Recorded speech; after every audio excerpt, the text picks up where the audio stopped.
for a man, relationship feels like death. Welcome to the Mastry Experience. I'm your host, Francesca Sipma, and we are diving deep into mental mastery. This is where self-awareness meets peak performance. You're going to witness the truth behind personal development, emotional breakthroughs, dissolving triggers, getting into flow state, discovering purpose, and most importantly, mastering intuitive action. And we do this through a process called hypno-breathwork. This is your community committed to breaking behavior patterns, getting into alignment, pursuing excellence, and self-mastery. Let's do the work. This is the Mastry Experience. Shout out to Huel for sponsoring and partnering with the Mastry Experience. Kute Blackson, welcome to the Mastry Experience. I'm so happy to be here. I'm so happy I'm cheesing. So we start every show off with a question from our Mastry Card deck. And your question today is, what's a compliment you still think about years later? A compliment that I've been given? Yes. A lot of people can say a lot of things about me. But one thing that I always take to heart, that I always, you could say I'm proud of, is I'm a person of integrity. I'm not perfect. I screw up sometimes. But what no one can say about me is that I'm a bullshitter. Yeah. And I really pride myself on like if I give you my word, I'll do it, whether someone's watching or not. So when people see that and, appreciate that and compliment that, not that I'm looking for that, but it's something I really feel in my heart because it's how I live my life. Integrity. Yeah, integrity. Beautiful. Yeah. Well, you are an inspirational speaker. You're a transformational coach, best-selling author of You Are the One and the Magic of Surrender. And Inc. says that you are the mindfulness guru that billionaires go to for advice. Wow. So I'm so excited to have you here and have this conversation. We met through a mutual friend, Yochin. Wow, that's right. That's who connected us. Forgot. Yes. I met her in Bali randomly. Yes. Yeah. I spent a lot of time with her in Bali as well. And she was like, my friend is hosting this seminar and then he's doing this man breakthrough weekend. I was like, oh, I don't do relationship work. But I was so curious. And as soon as I got in there, I will never forget you saying, ladies, if he doesn't listen to your intuition, if he doesn't respect your intuition, namaste away. Namaste away. Yes. And immediately I was like, because I was just starting my journey of really understanding the power of intuition. So you were speaking directly to where I was at. And then you just had this mic drop moment and you said, he's not your type. He's your conditioning. And it was so mind-blowing to me in that moment.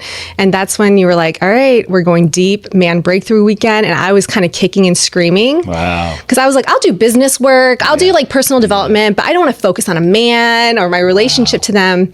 But Steph was like, we're doing this. Wow. And so we went and it was so powerful because I just started dating this new guy from New Zealand.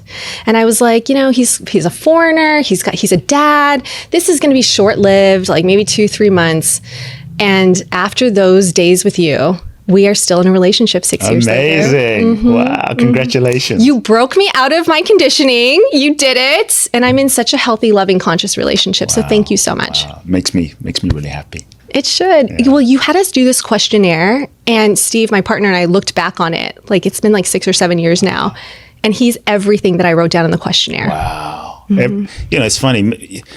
Maybe everything you wrote down, but because of your conditioning in a certain moment, weren't able to see. Right? Exactly. And so it's beautiful that you didn't allow your conditioning to sabotage or cloud or stop you from the actual fulfillment of the seed and the potentiality of the relationship. Well, it was the way that you asked the questions that made us reflect a bit deeper too. And it was like, what do you really crave? And I was like, I guess it's emotional safety that I didn't realize I wanted, and I needed consistency that would have never been on my top 10 list. And he was so emotionally available, which was not my type. So I didn't register how healthy that was going to be for my soul. So I'm forever grateful for you. And I always tell people, I'm like, when you're in the room with Kute, it reminds me of how I feel in Bali. Like I'm 1 degree away from source. That's how powerful your presence is. That's a big compliment. Well, it's true. And, I was preparing for this interview and this conversation with you today. And I was like, really what I need to do is get myself into alignment, because that man can feel immediately if I'm blocked, when I'm having my masks on. So I already feel like I did so much growth just to be here and be able to have this conversation with you today. So you're already making a big difference. Thank you. Well, I want to share with the audience a bit of your story to give them background, because it's really multicultural. It's so interesting. Your father's from Ghana. Your mother is from Japan. Japanese. And you had your first speaking gig when you were 8 years old. So can you share a little bit about your story? Yeah, I was born in Ghana, West Africa. My father's from Ghana. My mother's Japanese. I grew up in London. So I grew up in these different cultures, and I never felt like I belonged anywhere. And that was a real source of pain, because I'd go to Africa and Ghana, and I was a foreigner in my own land, my own homeland, and they didn't embrace me like one of them. They called me foreigner, in a sort of slang term. I go to Japan, and they would look at me a bit weird. You kind of look like your mother. So I didn't feel like I fit in anywhere. And in London, I didn't feel like I was British. So it was like, where do I belong? Where is home? Who the hell am I? Right? And so that started at a very young age, a certain seeking, a certain questioning for my own identity. And that drove me to sort of seek. And so my first memories as a young boy was, I remember I was a chubby kid, and I remember walking and seeing this crippled woman crawling on the floor. She picks up literally the gravel that this man walked on, wipes it on her face, and stands up. You could call that a miracle, the type of stuff you see in the Bible. And it was a huge miracle. But the thing is, I didn't think anything unusual about it. It was nothing special, nothing like, wow, extraordinary. It was just normal. You eat, you drink water, you shit, you take a walk, you brush your teeth, you have breakfast, and someone stands up and they're crippled, and this is just what happens. So week after week, I grew up seeing blind people see and deaf people hear, and the same man whose gravel she picked up would look at a woman in a wheelchair, and he would say, why are you in this wheelchair? You're not sick. But I've been here for 20 years. Do you believe? Yeah, I believe. So if you really believe, then why are you sitting in this wheelchair? Stand up. And the same man would look at a person who had crutches, and they would come down. I haven't walked in 5 years. Do you believe? Yes. If you really believe, then why do you have these crutches? Throw them away and start walking. So this man was my father. And he built, I would say, about 300 churches in Ghana, West Africa. He had a huge church in London, about 4,000 or 5,000 people every Sunday. And he was a very, I would say, metaphysical, spiritual, mystical man. And even though he had these churches, by the time I was born, my father had gone to India, had an awakening, spiritual awakening. So he came back, kept the churches, but was really teaching and transmitting a spiritual, mystical teaching of Christ through the structure of the churches, because that was the language that people could understand. Right. And so I was blessed to grow up in a very spiritual context. My mother was Japanese, Buddhist, grew up meditating. And so when I was age 8, my father said, my son is speaking today. And, I was just thrown into the audience. And don't get me wrong, I didn't think I was a spiritual kid. I wasn't meditating. I was doing nothing. I just wanted to play soccer. And so this wasn't a good idea. So my father put me in the front row. I would fall asleep. He saw me sleeping. He's like, my son is speaking. And I remember when I was 8, when I stood in front of the audience, 4,000 people, I don't know what happened, but it was as though something opened, a channel, something opened up, and words started coming out of my mouth. And 20 minutes later, people were moved and people were touched. And I have no idea what I said. And so that began a whole relationship with communication and speaking. And when I was 14, I was ordained as a minister. And I was given basically the mandate to take over my father's spiritual organization. And my path was basically set out for me and scripted for me by my father. It was his plan. It was his way. But the truth is, none of that really felt right for me. It didn't feel authentic. It didn't feel like this was my aligned destiny. But I think like many of us, I was too afraid. I was too afraid to speak my truth to him and say, this is not quite right, because he was this very iconic, strong, patriarchal, masculine figure. And my fear was, if I really spoke my truth, if I really dared to share my heart, if I really dared to be myself, I would be outcast by my father. I would be outcast by the community. I'd be abandoned. I'd be alone. And so for 4 years, I said nothing. And I tried to fit myself into a box of being who I thought the world wanted me to be, society wanted me to be, my father wanted me to be. And in that process, I became freaking miserable and unhappy. And I read every book under the sun. I'd sneak into my father's office.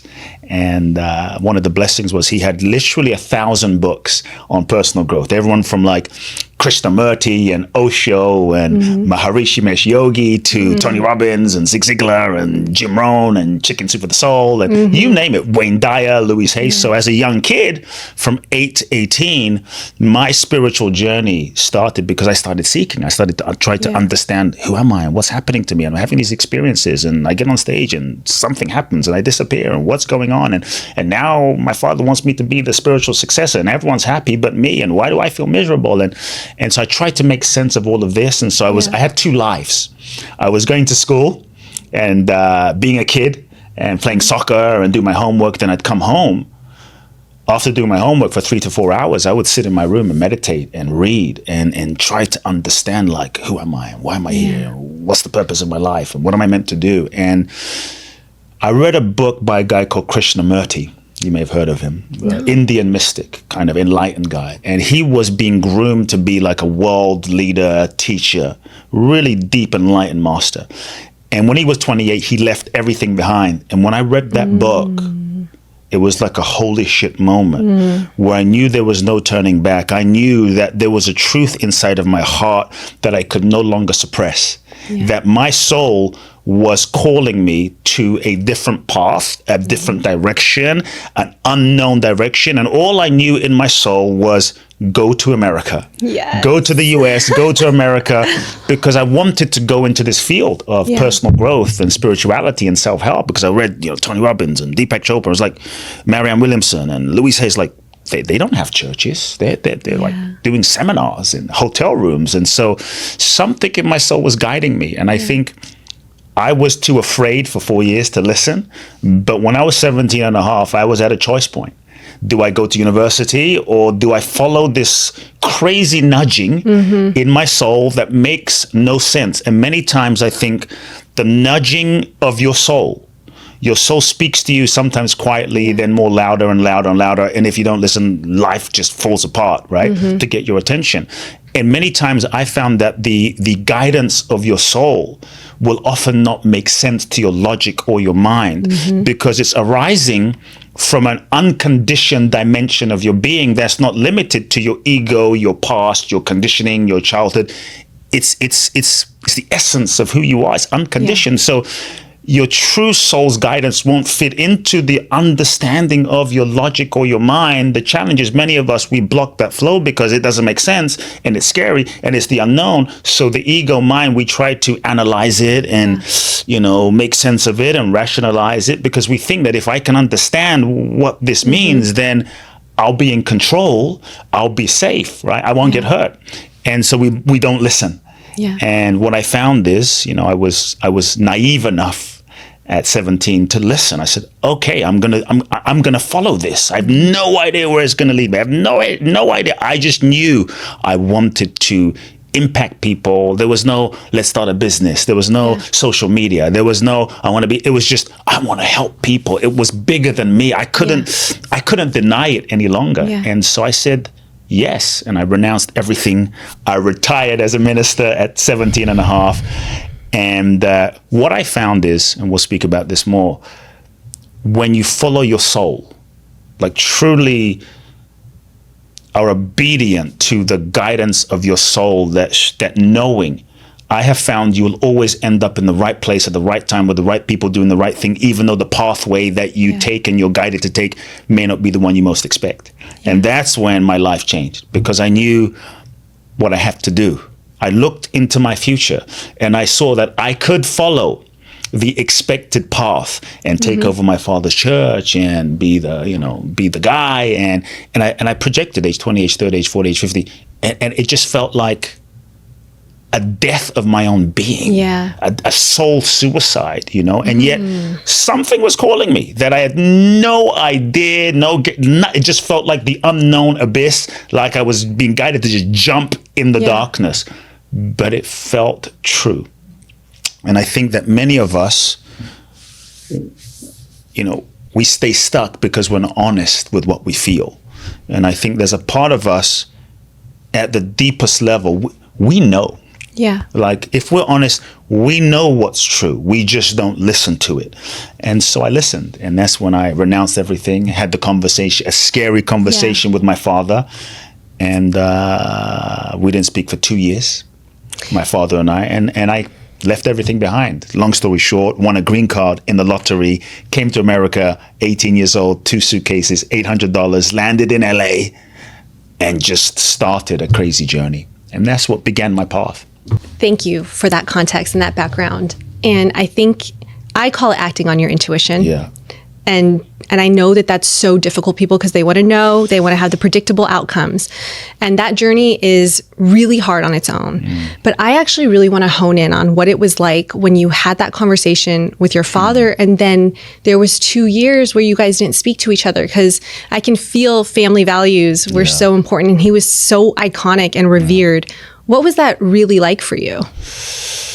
I would love to say, I found my purpose, and it was just a lot of self-help books sell this fantasy. Yeah. You kind of find you follow your intuition, and everything is, the full synchronicities and the unicorns. And it's like, sometimes when you really follow your true soul's calling, everything falls apart. When you follow your true soul's calling, there's grief, because a part of you has to die. An old identity, an old life. There's a death that happens when you follow your soul. And in that, I was terrified. Yeah. I'm 15, 16, feeling the inevitability of what I'm going to have to do. And I would love to say I was overjoyed, but I was heartbroken. Yeah. And for 4 years, I had to make peace with the heartbreak of knowing I was going to shatter my father's heart.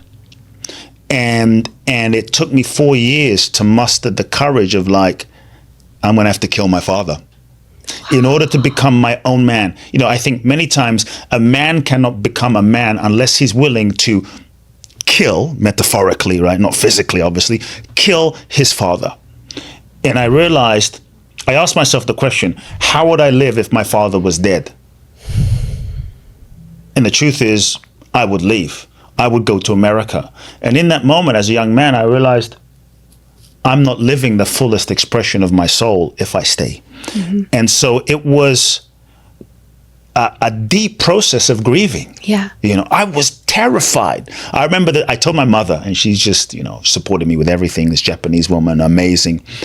And I said, today's the day I need to speak to my dad. And I'm shaking and I'm scared and I'm so sad. And I remember having tears in my eyes, tiptoeing up the steps. My father was in bed. And I say to my dad, Dad, I love you, but I have something to tell you. I think he already knew. My mom probably primed him. And I said, I'm not taking over. And, I'm expecting him to throw shit and go. All he said was, are you sure? Yeah. Are you sure? And I felt my heart sink. I said, yes. That was it. Wow. No other conversation. No, I think I would have felt even better if he started screaming. No conversation. That was it. I went downstairs to my tiny room and I bawled my eyes out because I knew that I had killed something, a dream for him. And I may never have a relationship with my father. So I had to make peace with, I either choose my soul, myself, or I choose my father. And subconsciously, I realized that on a subconscious level, I had to unwind this for many years, even after that. I made a subconscious contract with my father to not disappoint him, to not outshine him. There was a subconscious agreement that if I want his love, I have to be a certain way for him. Yeah. And I felt like I was destroying that. And so it felt like a death, grieving. I'll never forget that day where I sat in my bedroom and I wept. Yeah. I wept because now I felt like I had nothing. All I had was a vision and a crazy dream. And I remember praying to God that night with tears in my eyes. And I said, God, I feel like I have jumped into the middle of the ocean with no net. Mm-hmm. Like, if any of this shit works, this law of attraction, spirit, if any of this work, I need a sign. Yeah. Like, I need to know that this stuff works now because I am so alone. And I think that when you follow your soul's calling, when you follow your purpose in life, you will often have face tests. Yeah. And a lot of times people think that, oh, I'm following my purpose. Why is life falling apart? Why are people falling away? Why am I going off challenge after challenge? And then they turn back because they think that they've made a wrong turn. But I think when you follow your true soul's authentic calling, you will have to face those tests and challenges along the way, because those tests and challenges along the way are like the tests for your soul. The challenges for your soul to really strengthen you and force you to develop the soul force. You know? So I was devastated.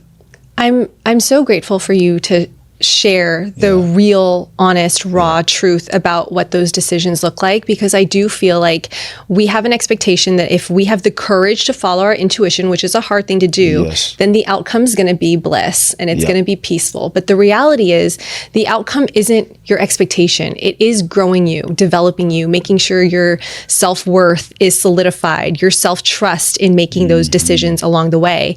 And I feel like it's really relatable to people that they don't want to disappoint their parents. That early conditioning and that attachment and the approval that they get from their caretaker is so debilitating to making your own decisions and really trusting yourself.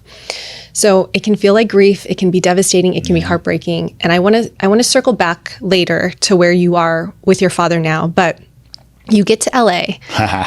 This part honestly shocked me in the book because I know this version of you who is so in alignment, like it's buzzy to be in your presence. But in the book, you talk about the hustle. Like you were grinding when you first got there. That was a very socially acceptable way of finding success. Yeah. You were outside yoga studios. You were look, can you share that part? Well, I came to LA and I wanted to go into spiritual self-help. And then I got this idea that, I want to be the next Oprah. Yeah. I want to impact. It was still a desire to impact people and serve people. But I thought, and this was when talk shows were popular, and Ricky Lake and Montel Williams and, that whole world, right? Jerry Springer, right? And I thought, I want to impact the new generation. So I kind of had no idea what I was doing. And I had an idea and I had a vision again. And so what I started doing as a young 19-year-old kid was I put together a little proposal, handwritten little packaged video VHS of me on camera, and I started pitching it. And many times people say, I did everything, and they made 3 phone calls. I mean, I tracked down, it's a whole nother story, but I tracked down Steven Spielberg in a freaking Brentwood park on a Saturday morning and pitched him in front of 30 people. I tracked down David Geffen. Wait, you pitched him in front of 30 people? I tracked him down. Yeah. Oh my God. Okay. Because I felt like it still came from a deep desire to impact people. Yeah. And so I said, I'm going to do whatever it takes. And I remember calling, the short version is I called this guy, as I was given this number of this guy, because I said, I want to meet Steven Spielberg. So I called this guy. It's like, he knows Steven. Can you introduce me? No, I can't introduce you, but I know a guy who knows Steven. So I called that guy, and he's like, well, I can't introduce you, but I kind of coach his kids on a Saturday in Brentwood, but you didn't hear it from me. And here's the park, Brentwood Park, where the post office is. And I showed up there one Saturday with a suit and a tie, my only suit and tie. And said, I'm going to pitch Steven Spielberg. Like I was that gung ho. And he wasn't there. So next Saturday I show up and I'm like, that's Steven Spielberg and his wife, Kate Capshaw. And so I waited and hid behind a tree. Oh my God. And then I jump out of the tree and I start pitching Steven Spielberg, my talk show idea. And so I pitched Steven Spielberg, Arnold Milchan, David Geffen, tracked down Richard Branson on a street, tracked down the head of CAA, the head of William Morris, the head of ICM, outside of yoga studios. I was determined, to put myself out there. But I would say all of that still came from there was a deep desire to make a difference. Yeah. And I remember the turning point in my life in that early age was I had gotten so much rejection. Yeah. I felt like I was homeless, basically. I was sleeping on friends' couches. I had no money. My job was pitching my show, right? Yeah. And I was so obsessed and I was so attached to this idea of who I was going to be. Like I saw no other alternative. Yeah. Who I was going to be and the success and the vision and the show. There was no other alternative. I had no job, no nothing, just like this is what it's going to be. Yeah. And I was laughed out of offices, kicked out of gymnasiums and yoga studios, rejected. And finally I found these managers and they represented Michael Jackson, Dolly Parton, Mariah Carey, DiCaprio, J-Lo, Backstreet Boys, Martin Lawrence. And I said, these are the guys. And I found them, wrote them a letter, and I pitched them on Sunset Boulevard. And this was the first time these two guys looked at me, huge managers, and they said, we're going to make you a star. I was like, really? Oh, yeah. I mean, so it's like someone said yes. And they said, come back tomorrow, sign this contract. We're going to get to work. We know how to do it. We believe what you said. We believe you can do it. You have it. And I went home. I'm 20 years old.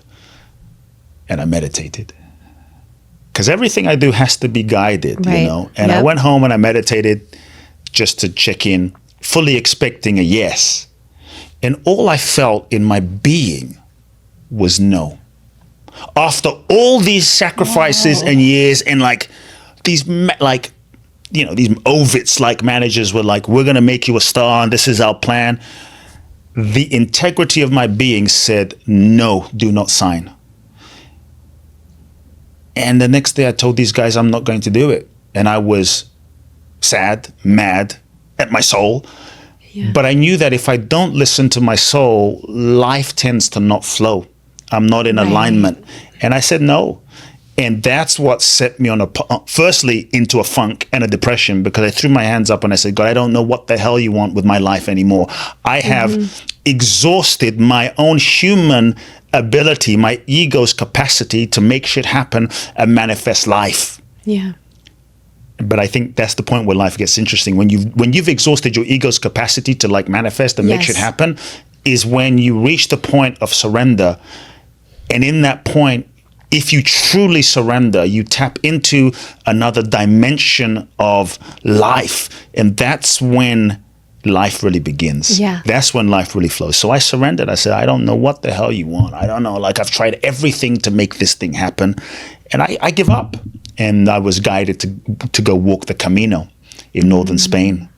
And shaved my head, broke up with my girlfriend, sold everything, put everything in a backpack. I said, I am not coming back to the US until I find certain answers for myself as to why I'm on this planet, my true purpose. And I walked the Camino, met someone on the Camino that said, well, if you really want the spiritual awakening, you need to go to India. Ended up in India for 4 months. And it was in India that I sort of had a vision and some experiences that really, I'm 20, 21 years old, that really cracked me open to, this is why I'm here. And that's when I came back and I had nothing, no girlfriend, no money, no apartment. I was basically homeless and broke, but I felt so free inside of myself. And that freedom was not based on anything in the world, no conditions. And that's when things began. My coaching began, before social media, before anything, because one person, a friend, came up to me and he said, what's going on? You seem different. Like, you seem so, like, what's the deal? You seem happy. You seem, are you in love? Did you win some money? And I said, I just feel free. And we just started talking, and we started talking. Another conversation started happening, and people started showing up wanting to have these conversations. Yeah. And I started coaching people, and then slowly my coaching evolved.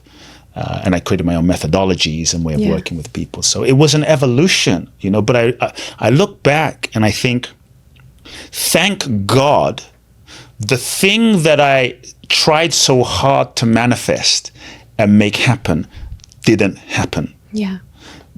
And I think sometimes things not manifesting is really a blessing. A blessing, yeah. And grace. Mm-hmm. We're just not able to see it right in that moment, I think you touched on what is going to be my number one question for you. Wow.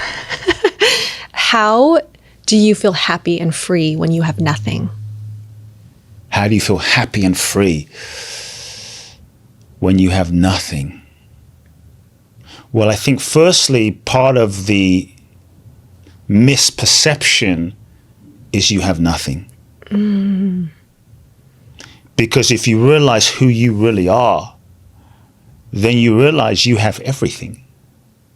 Even if you have nothing, you have everything. Because if we came to you and we said, well,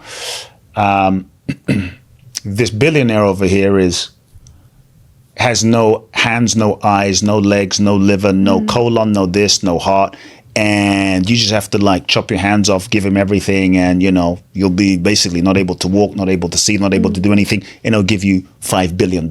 Would you do it? You'd be crazy. Yeah. Right? And so the misperception is you have nothing, when the truth is you have everything. When you realize that life is free.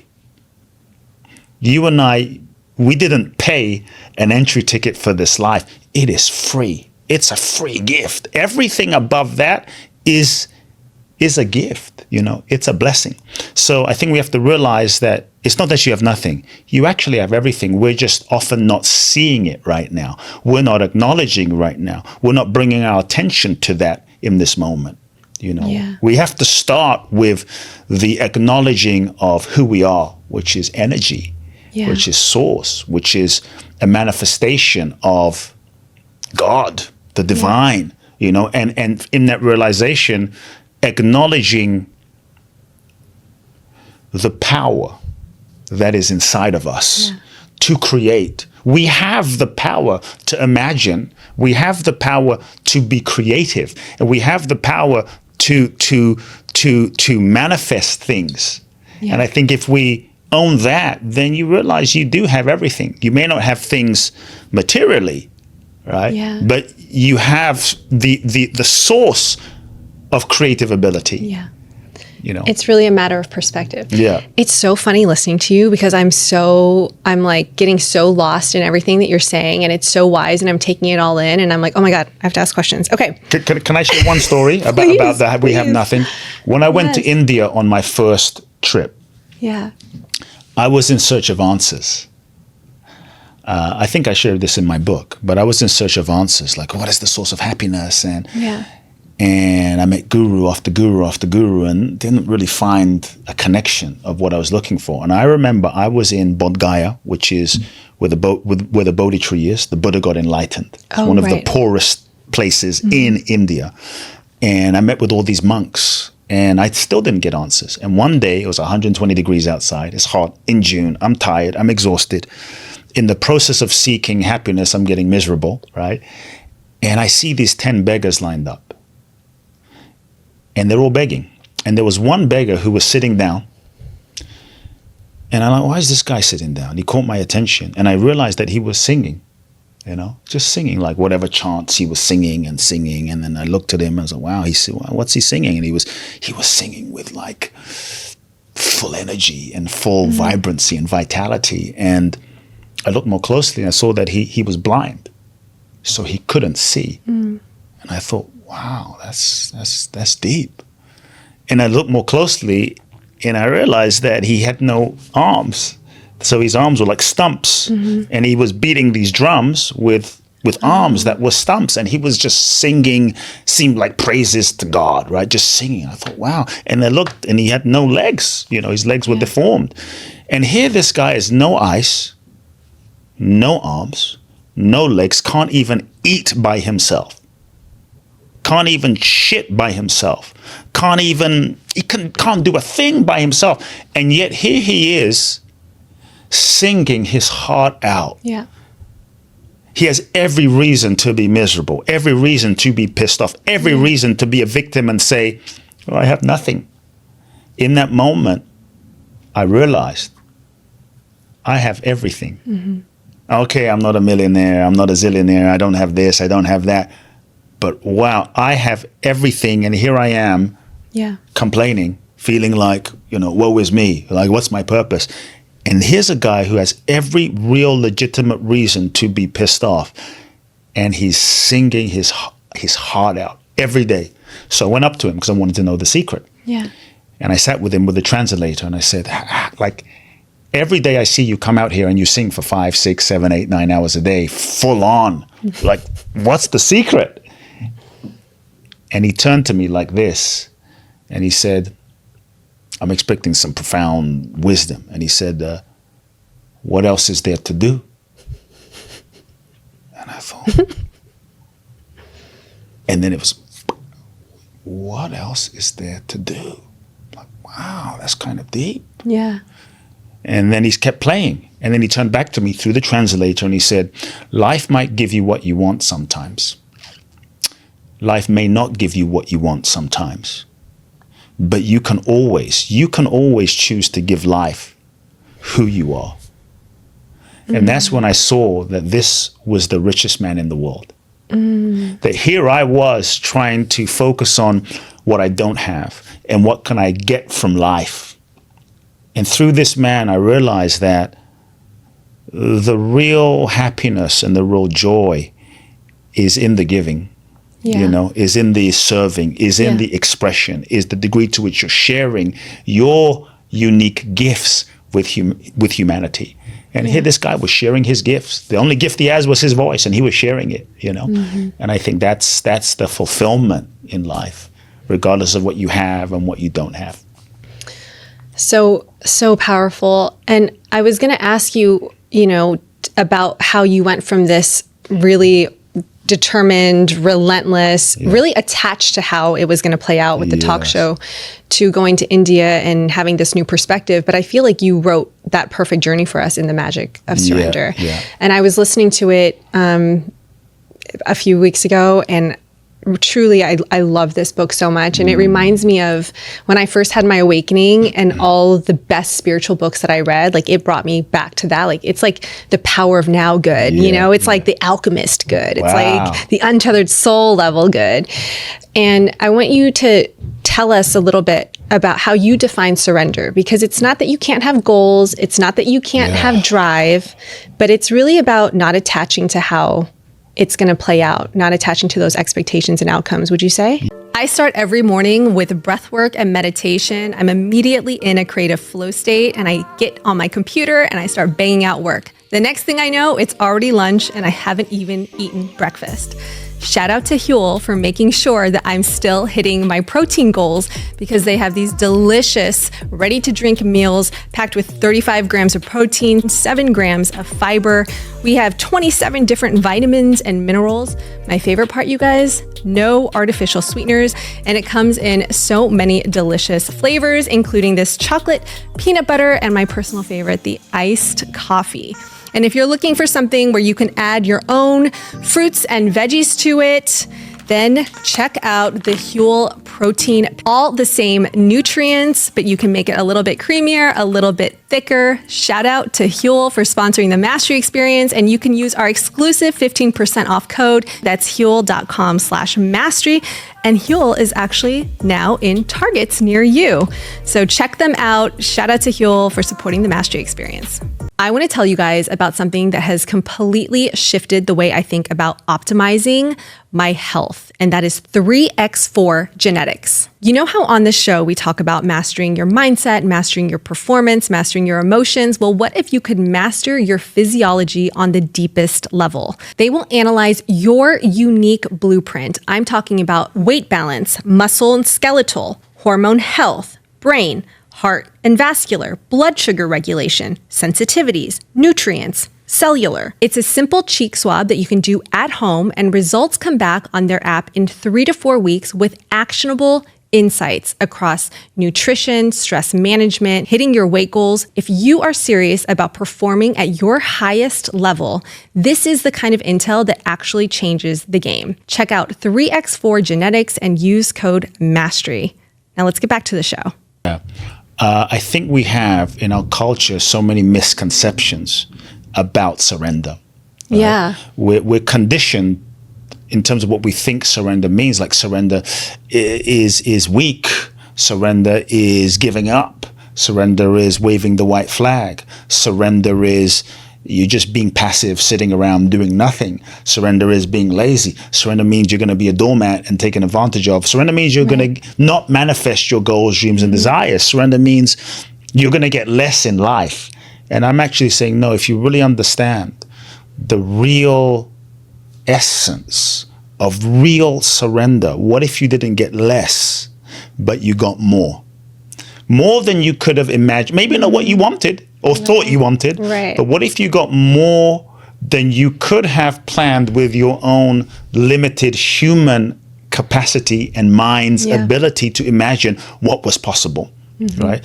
And so that's the magic. You know, if you look at anyone great, Jesus, Buddha, Gandhi, Mother Teresa, Mandela, Bruce Lee, you know, Muhammad Ali, Oprah, whether they knew it or not, at some point, they all got to the place where they had to surrender. Yeah. They had to let go of the idea of who they thought they were going to be, how they thought their life should be, that attachment of what they were told it should be. You know, Gandhi was a lawyer going down a certain path, Mandela going down a certain path. But they all got to the point where they had to let go of this idea of this is my life. And they had to surrender to the bigger life that was actually seeking to happen, that they could not have planned. In that surrender and in that, Oprah wanted to be a newscaster, and that was her vision. And then she was fired, and so she had to let go of that dream. Yeah, but what if she's like, no, I'm going to be a newscaster, news anchor, damn it. She would still be reading the damn news. We wouldn't have Oprah Winfrey. And so it's like, you want to read the news or you want to be the Oprah, right? Yeah. And so it's when they surrendered that we tap into another infinite dimension of life. And to me, this is when life starts to manifest through you. Life starts to create through you.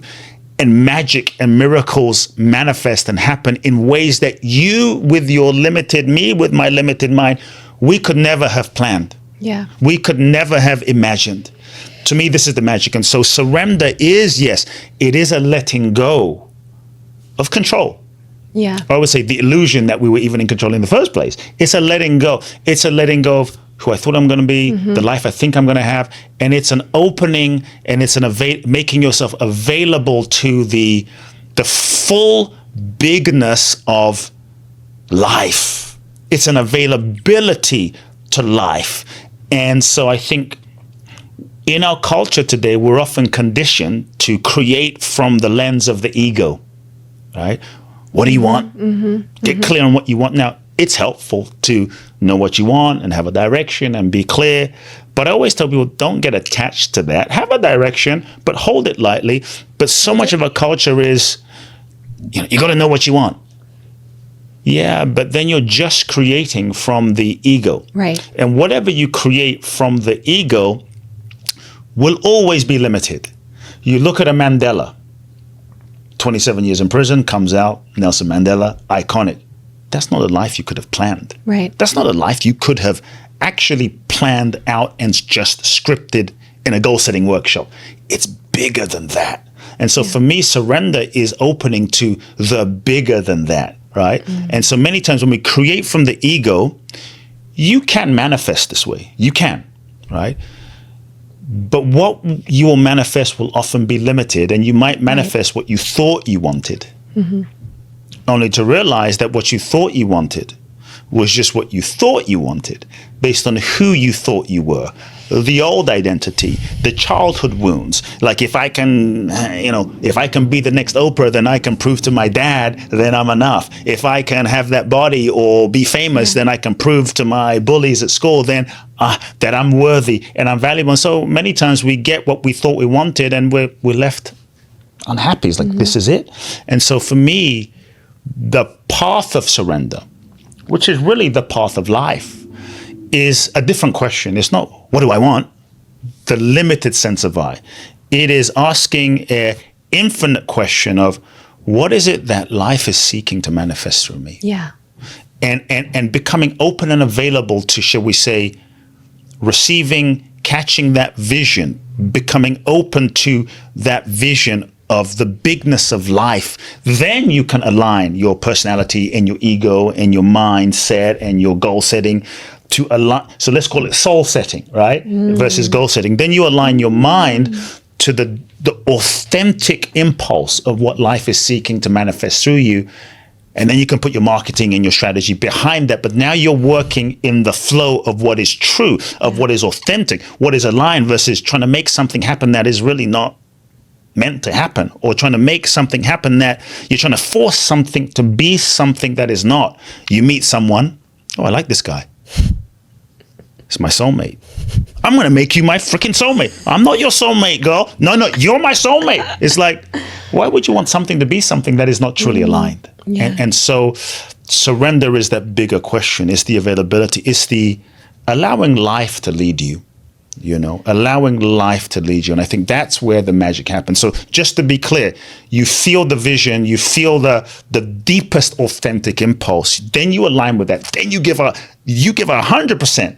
Once it's in alignment, like this is what's true versus what I think I should be doing, what I've been told, acting out of fear. No, this is what's true. Then you give 100% and you act without attachment. Yeah. To me, this is what's important. That's the ultimate surrender. And it's really coming to my life at such a relevant time as well, because I feel like I've been pretty blocked for the past couple years. And I'm realizing now how deep my attachment to my ambitious identity is. I'm a high achiever. Wow. I'm a high performer. A lot of that comes from being the best is how I got attention from my father, 10 years of conditioning in New York City. And so my whole ethos is around work ethic and how hard I can work. And what has happened recently, which I want to get to in your book, is my dad's been sick recently. Like he's been in the hospital. And the grief has been so overwhelming for me. And it's humanizing me because I've been kind of feeling, I guess, a bit resentful towards people. Do the work. Why aren't you more self-motivated? Be more self-sufficient. And I've been seeing how this is really capping my business at a ceiling, and it's capping my own capacity to just love. But going through this really painful process with my dad and seeing his age, like he's aging and his health is deteriorating, it's making me feel. And I'm not running from the emotion this time. And I'm just like letting it kind of break me open. And when it's doing that, I'm realizing that a lot of the things that my ego places so much emphasis and so much importance on doesn't matter. Yeah, doesn't.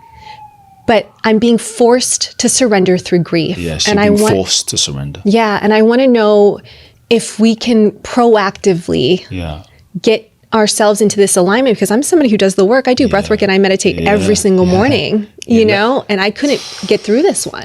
Life, here's the thing. You can surrender now. This goes for us all. You can surrender now. You can surrender tomorrow. You can surrender in 10 years. You can surrender when you're 80 and your body's falling apart. Yeah. You can surrender at death. If there isn't such a thing, you surrender next lifetime, however long it takes. But we are all in the process of being surrendered. Yeah. We are all in the process of being surrendered. And life itself is a process of surrender. Because no matter how fit we are and how positive we think and how many green juices we drink and how much freaking biohacking we do and, red light therapy, we're all going to freaking die. Yeah. And your father is aging. Yeah. And even, I would say life is set up to force us to surrender. And aging is even part of the spiritual device that the divine uses to surrender us. Yeah. Because we're going, And so it's not about if you're going to surrender or not. It's about how are we going to participate in the process of life? Life is a process of surrender. Yeah. Because so much is out of our control. Yeah. Your father is aging and he will die. My mother has died. I know. My father has died. You can't control the president. Yeah. You can't control the pandemic. We can't control the weather. There's so much that is out of our control that we're forced to surrender, And so it is hard. It is difficult. It is sometimes brutal being a human being. Yeah. In this life with heartbreak and pain and betrayal. But I really feel that everything in this human experience, like life is a school, and everything in this human experience is designed for your growth and evolution to invite you. It's an invitation to surrender. And this experience is part of that. And for real, authentic surrender to happen, you cannot get there without grieving. So we can do our best of, okay, let me surrender. Okay, I'm surrendering. Mm-hmm. But sometimes the degree of our ego, our holding on, requires the degree of life kicking our ass. Yeah. And if we were all surrendered and open, then we wouldn't need certain experiences. So why does some bad things, challenging things need to happen? Because if it didn't, we wouldn't let go. If it didn't, we would not truly say, I cannot do it anymore. And so a lot of people miss the real authentic surrender because they miss the phase that comes before it, which is grieving. In order for true surrender, there has to be grieving.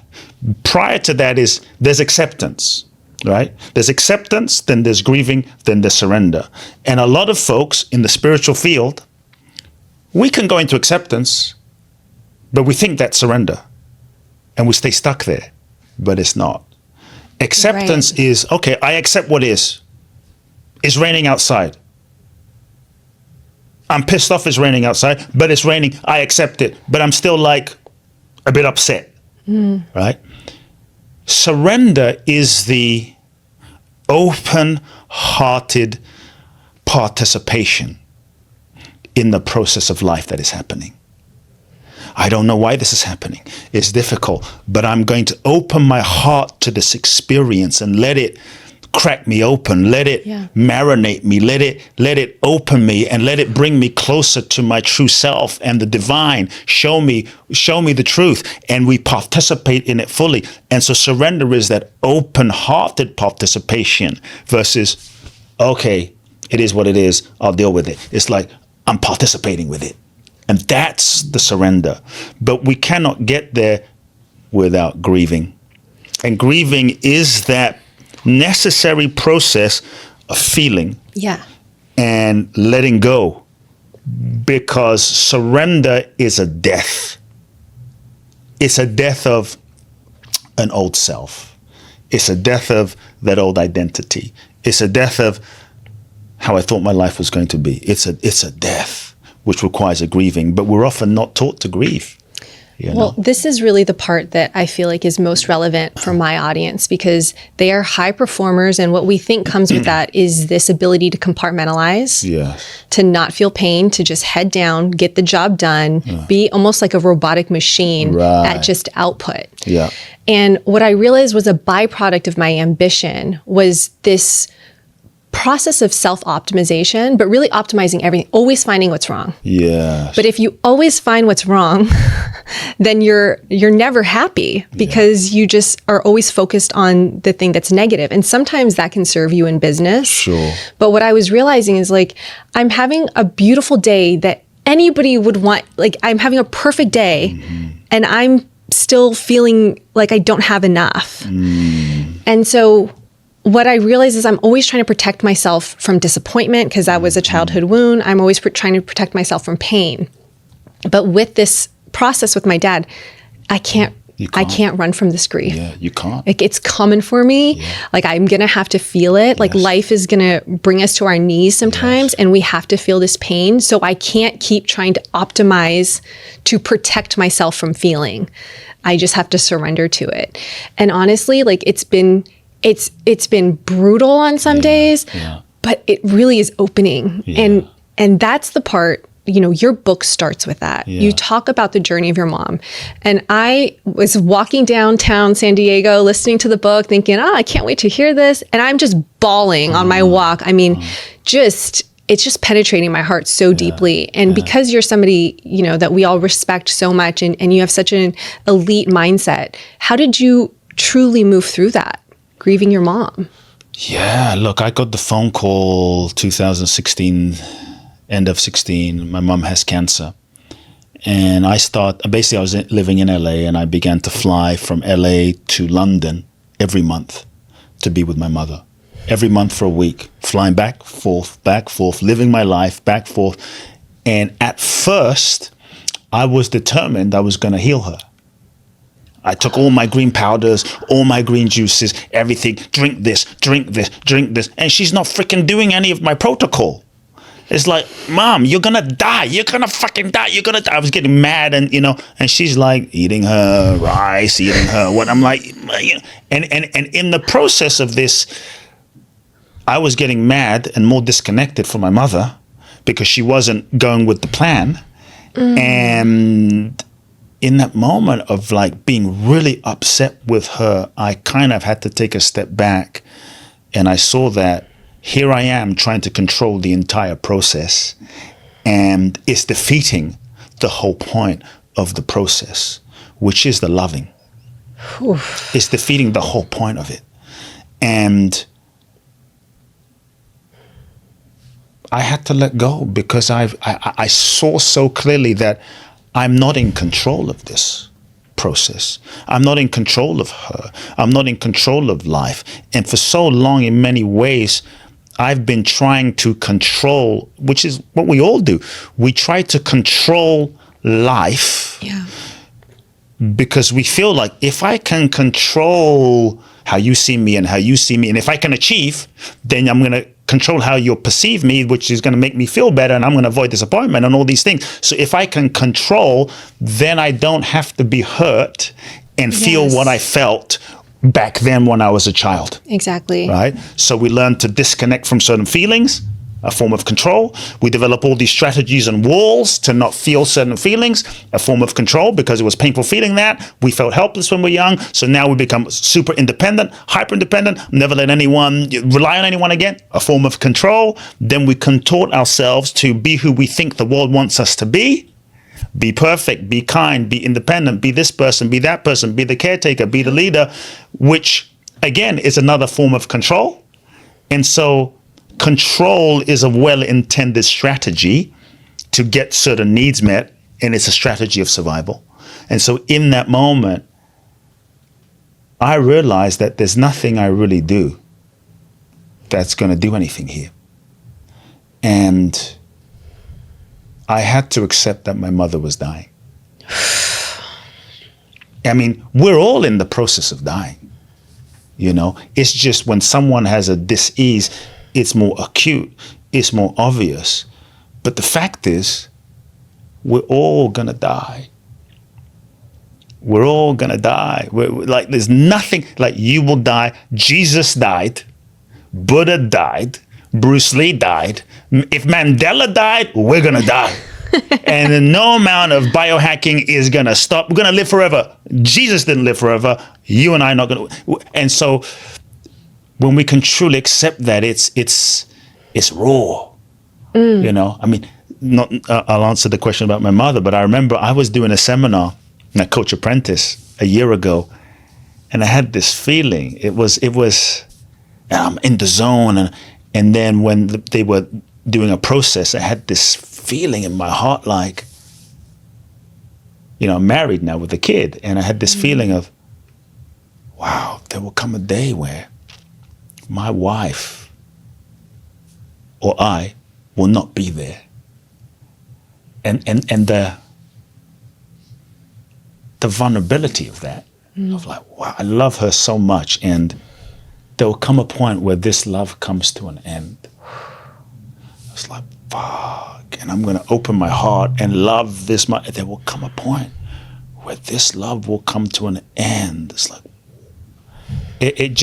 it was a moment of grief, you know, of that realization. Like, I don't want it to come to an end, but it will. And I think if we can feel that and embrace that, then it touches us, it humbles us, it can give us the courage to love more deeply in the moment, you know, realizing this is finite. So with my mother, there I am, and I was forced to surrender because she wasn't cooperating with my plan. You know, she was eating all sorts of chocolate and unhealthy stuff. And so I gave up, and I just made a decision that I was just going to be with her and just love her. And I was gifted a year with her before she passed away. I was gifted this year, and I'm there in the chemo session, not trying to teach her, get your mindset. We just sat there and just talked about nothing and everything and life and nothing, you know? And in that moment, I was like, why did it take her dying for me to make this moment important? I never had time. I didn't make time. I was always running around the world doing important stuff that was more important. I didn't have time to go back for Christmas. I got to be efficient. I got to be effective. I didn't have time for her. I didn't have time to go. And in that moment, I realized cancer is giving me the greatest gift, the greatest blessing in realizing what was really important. You know, these ordinary moments of just being with my mother. And it was such a blessing. And so you could say through the process, I had to let go and make peace and grieve my mother, because it was kind of inevitable that she was going. And maybe it's a miracle. I was open to the miracle that maybe she would, you know, turn around. But I had to just let go. And there were tears, and there was grieving. And I remember one day, this might have been before the Man Breakthrough you were in, right? No, you were 2019? Yeah. Okay, it was before that. But this was literally before Man Breakthrough. I was in London, and my mother lost all her hair, and she lost all this weight. It's funny because from when I was 10 years old onwards, I was on my mom's case to lose weight, and now she's losing this weight, and it's like none of this stuff matters, you know? And I remember looking at my mother, realizing I will not see her again at some point. I looked at my phone and looked at my mother, and I saw this could be the last time she calls me again. And I looked at my mother, and I told my mother, it's such a privilege to be your son in this lifetime, and that our souls got to meet, and I got to experience the kind of love you gave me is such a blessing. And for the first time in maybe 15 years, Francesca, I just cried. And my mother, right, just held me as I cried. And it was the most blessed moment we had. And I looked at my mother and I said, are you afraid? You're going to die, man. The doctor said, you're going to die. They told us, get your affairs in order. And my mother, this Japanese woman, she said, I'm not afraid because I know I'm not this body. This body will die, but my soul will live, and I'll be with you from the other side. And I said to my mother, and maybe this is where even the book came into play. I didn't realize it. I said to my mother, what can I do for you? Because I felt like I've been a bad son. I've not been around. I got my priorities messed up, you know. I'm like changing the world, but I missed out. I thought I had time. There was one trip I took with my mother for 4 days, because all I had was 4 days, to Thailand. I'm like, I thought I had time. There was so much else I wanted to do with my mother. All these plans. I saw my mother will never see my child. My mother will never meet my mother would never, I could never climb that mountain with her because I thought I had time, and we don't have time. And I looked at her and I said, what can I do for you? I want to be a good son. Where do you want to go? What can I buy? And she said to me, there's nothing I want and there's nothing I need. All I want for my life is what God wants for my life. And it just hit me. It's like, whoa. In that moment, I saw that she was not attached to living. She was not attached to dying. She was completely surrendered to the highest good for her life. And this is why during that year, she was happy. She was free. Yeah. She was in peace, you know, and so she taught me so much, you know, and so what started out as the worst experience turned out to be such a profound blessing. And when she died, started another grieving process, because you know, all feelings that are not felt fully, they don't go anywhere. Yeah. They stay present. And those feelings we don't express in healthy ways, they stay stuck inside of our bodies to manifest in dis-ease, illness, depression, energetic blockages in our life. And so there was so much grief I felt when my mother died that it's like when I felt it broke my heart open. It was like I shattered. And I allowed myself, what I did was I allowed myself to just feel it fully, like just feel it. And there were moments where I'd just be crying for 2 hours and then it would dissolve. And there was another layer. But what happened in that process was, in the full feeling of the grief, many times we think we're feeling the grief, but we're actually thinking about the grief. Yeah. We're analyzing the grief. We're manipulating the grief. But there's a difference I found to just feel the grief. So you take the labels off. You don't try to change it, push it away. You just notice and feel the full sensation of the grief as energy in your body. And if you can be with that sensation, something dissolves. Yeah. And I think grief happens in layers and stages, not all at once. And so there was a stage of grief with my mother, and another layer of grief with my mother, and another layer of grief with my mother, and another layer. And it was though each time my heart would break. Yeah. But it would break open. Yeah. And in that feeling the grief and my heart shattering, it was like my heart shape would shatter and break. And then I was still there. And in that, see, many times we don't allow ourselves to feel the grief because we feel if I feel the grief fully, like I won't be able to handle it and I won't be here. But what I found was when I felt it fully, I felt the grief, my heart shape shattered, and there was more available. Yeah. And so I think it takes feeling the grief fully you tap into a deeper strength, Yeah. a deeper strength in allowing yourself to break and realizing you cannot be broken. When you allow your heart to break, then you realize that what you really are cannot be broken. There's another dimension of strength, Yeah. at least for me, that emerged. It's like I was broken open, and there was more love. There was more love I had. And I look back now with a wife and a son now, and I see, it's strange, had I not gone through that experience, I call it a sacred regret of like, the regret I had with my mother. I don't know if I would really be fully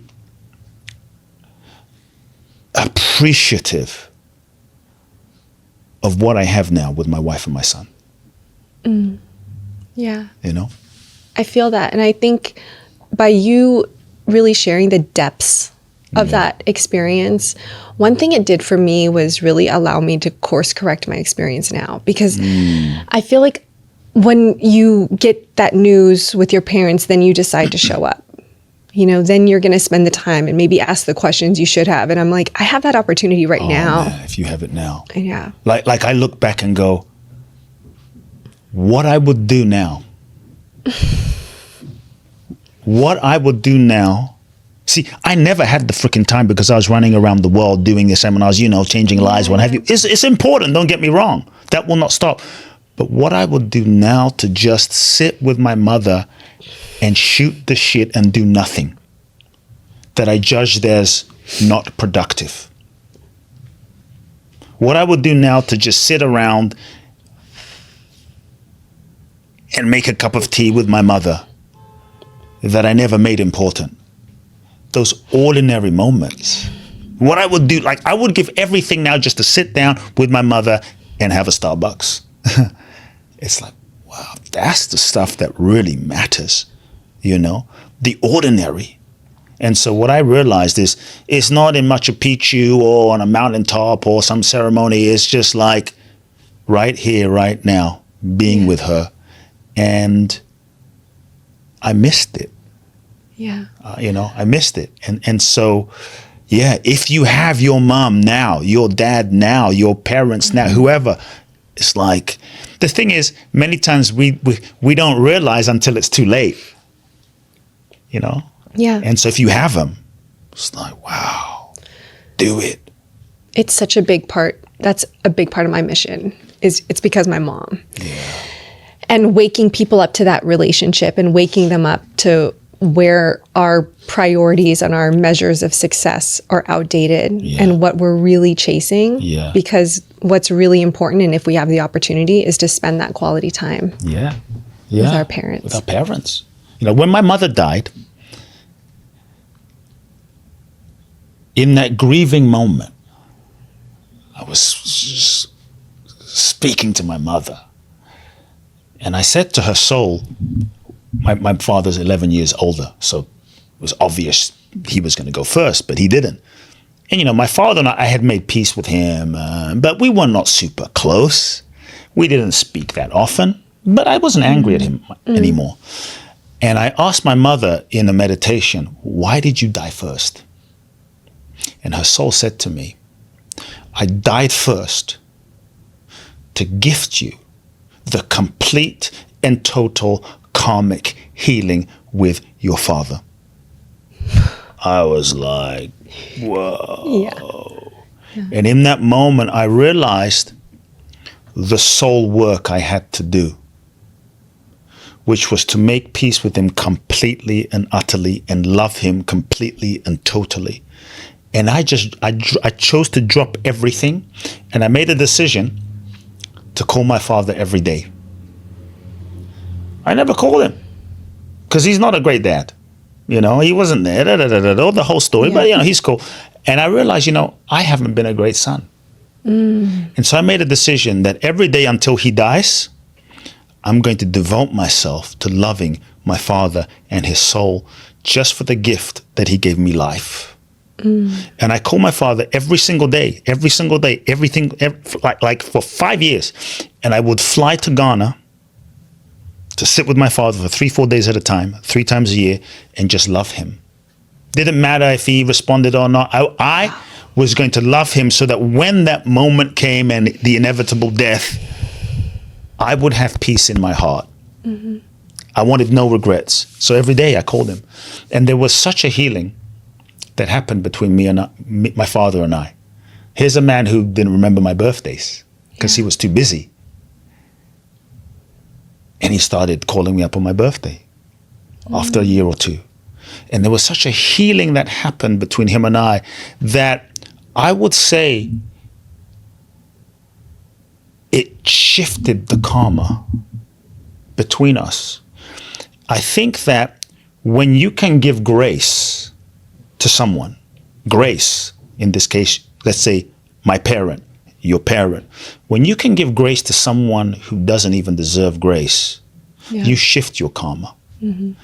And in doing that with my father and just purely loving my father, it healed something between him and I. It healed something in my generational lineage. It healed something in myself, changed my karma.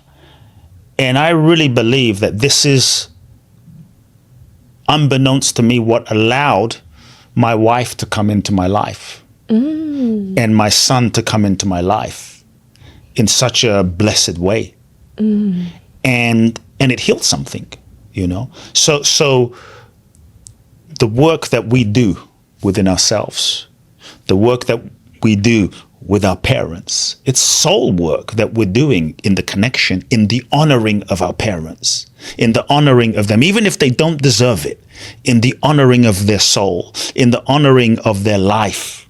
Some of them don't deserve it, it's true, but in doing that, in loving them, in blessing them, in praying for them, in forgiving them, you know, some of them may be toxic, so you may not be around them, but in doing that work, we shift ourselves, we shift our karma, we shift our generational lineage. And so there was so much that happened that when my son came in and he was born, he was so full of light that I felt as though even that loving of my father that happened for 5 years, it freed my son.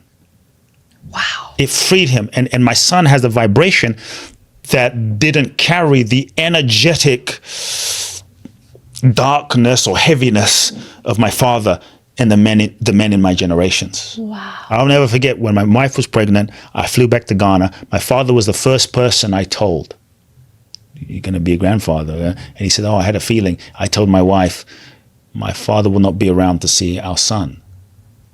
She said, no, because I felt as though the karma was complete and the generational lineage was shifting. And so our relationships, you know, with our parents, if life is a school, a university for our soul's evolution, then our family, our parents, our grandparents, our father, our mother, they are the majors. They're what we're majoring in. They're our like professors, giving us the opportunity to learn and to grow and to heal. And so we all have, you could say, lessons and karma with each other to learn and to work out, you know, and they're serving us in many ways. Yeah. Again, elite perspective. Was the grief different with the loss of your dad than your mom? It was. Because when my father passed away, because I had done the work with him with conscious intention, I had no regret. When he passed away, everyone was crying. Yeah. But I had no regret. And I think when you truly have no regret, sure, there's some grief. Yeah. But it was different. It felt lighter. It felt freer. Because I knew I had given everything and there was nothing else that you can do. It's like in a relationship, you know, if you're in a relationship and it doesn't work out, often there's grief, and there's a certain dimension of grief when you really know there's more you could have given. But if you gave everything, yes, it's hard. Yes, it's painful. But there's a layer of freedom knowing you couldn't have done anything more, you know? So I felt a peace when my father died, because I felt as though we completed our lessons and mission together. One thing that I've sort of been forced to explore in the grief is trying to get to the roots of what I'm feeling, or if there's any lessons there beyond just allowing myself to open. And something I noticed with my dad is that he is my emotional safety. Like, he's the grounding energy in my life. Yeah. And I'm attached to it because I've outsourced it. Yeah. And it's an opportunity for me to figure out how to give that to myself, you know? And so I think that there's lessons in that too, that make the intensity and I guess the attachment something that is an opportunity for you to make yourself more whole so that you can come to more peace with it. Yeah. The other thing I think is so important that you talked about is like the little moments. And we're always looking for these big, grandiose things to do, you know, like, what trip do you want to go on? And it's like, it's just the tea, it's just the walk, it's just that spending the present time. And you talked about it in terms of miracles in your book, but then you started listing out these miracles that we just take for granted every day. So can you define some of the everyday miracles? Wow. I mean, if you every moment is a miracle, but, you know, I've been guilty of also not appreciating it, because it's always like that trip and that thing and going to the thing and that party, and it's like that high. But the majority of life is in the in-between. Most of life is not in the moment of arriving. It's in the process. It's in the ordinary. It's in the brushing your teeth. It's in the everyday, not just in going on vacation, right? And so, I mean, look, I mean, you eat breakfast this morning. You eat some avocado toast or whatever, a smoothie, you know, and do we ever think, well, how does my hand not become an avocado toast? You ate avocado, and somehow there's an intelligence inside that is digesting that. There's something inside of each and every one of us, in spite of you, without you. You don't have to be a good person. You don't have to do visualizations, breath work, meditation, yoga. It's happening. Yeah. That's a miracle. There's trillions of processes and trillions of cells that are interacting just for you and I to be able to have this conversation right now. It's a miracle. Sounds cliche, but we kind of don't think about it, you know? Yeah. And so I think part of the magic of life is bringing your attention to that dimension of life and just remembering, like, well, I can see, you know, purple and, you know, black and blue and green. And like, what if we couldn't see? Sounds so obvious, but like, we walk around like, oh my God, and here we are in this world. There's a sky and there's clouds, and what the frick is a cloud? And a moon and the sun and the ceiling and the air, and it's just we're living in an interactive, spontaneously arising art expression of the divine intelligence that is happening every month. We'll go to MoMA in New York, wow, this painting that was made 20 years ago, so amazing. Yet we're walking around in life like I'm saying something and you're laughing and here I am, and it's just constantly spontaneously happening, being created in the moment. And we forget how amazing it is. And yes, it's hard, it's difficult, there's heartbreak, there's pain. But if you think about it, how boring would life be if everything was bliss, bliss, bliss, bliss, bliss, and more bliss? It would be so boring. Like, it'd be so boring. Life is the process. This 3D world is the process of interdependent polaric opposites.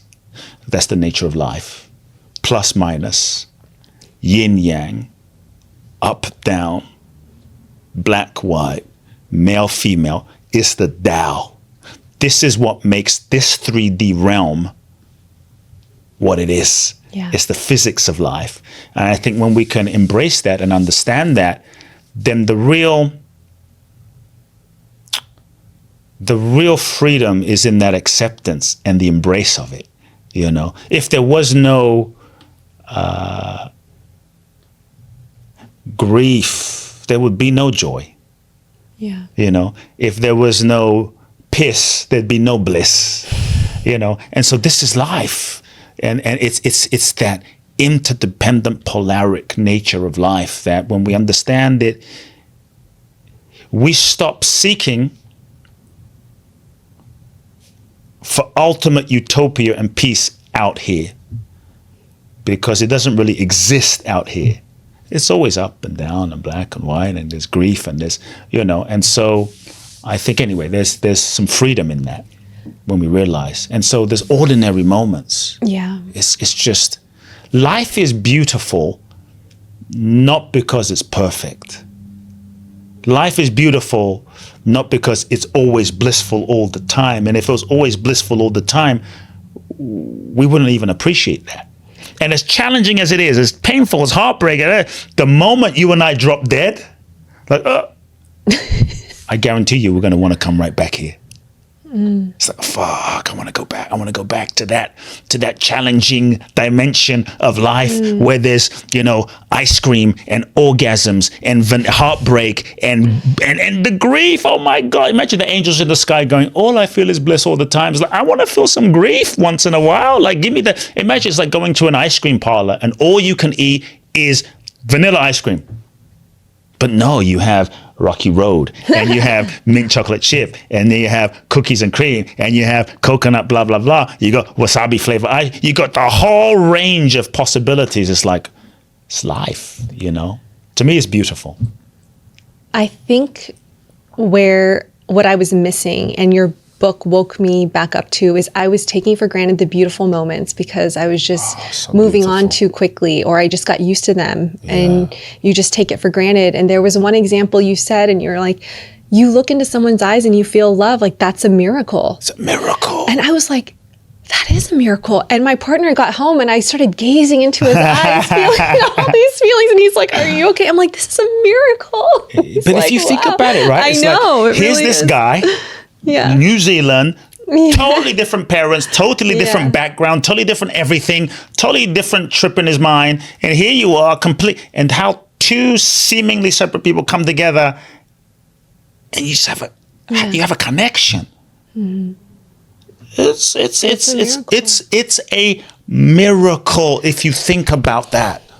But there was something that you said at the Man Breakthrough weekend that I come back to a lot, because it's really, when you get triggered and your defenses come up and your old wounds come up, it's really easy to talk yourself out of something. Yes. But you taught us to look for a man.